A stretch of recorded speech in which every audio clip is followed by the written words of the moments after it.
मशवरा मशवरा ही होता है, कोई माने या ना माने।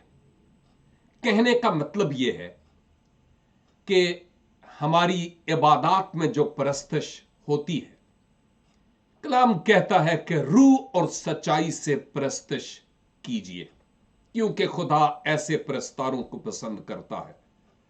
और मैं खुदा का शुक्र अदा करता हूं कि कलीसा में, पाकिस्तान में बेशुमार ऐसे बच्चे हैं, बेटियां हैं, बेटे हैं जो खुदावंद की बहुत खूबसूरत अंदाज से परस्तश करते हैं। उनके पास ये नेमत है, उनके पास ये तोड़ा है। और जब वो गाते हैं, मैं फेसबुक पर कई क्लिप कभी कभी देखता हूं तो जी करता है कि ये कहूं हालेलुया इन बच्चों के लिए, और इनको दिलासा दूं और इनकी हौसला अफजाई का सबब ठहरूं।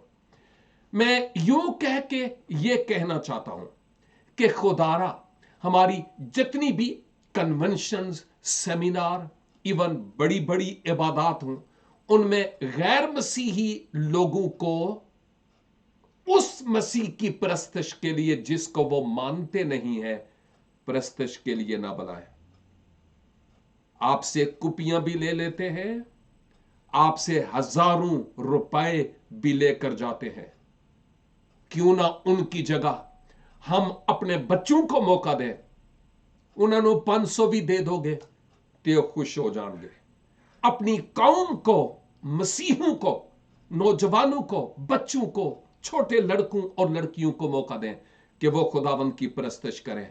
अगर वो खुदावंद को इतना करीब से नहीं भी जानते ना, तो उनकी रगों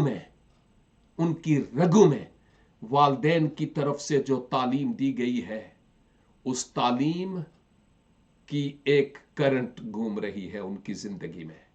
इसलिए खुदारा इन बच्चों को मौका दे ताकि वो कल बड़े होकर मसीह यीशु के अजीम परस्तार हों, ना कि गैर मसीहों को। God bless you.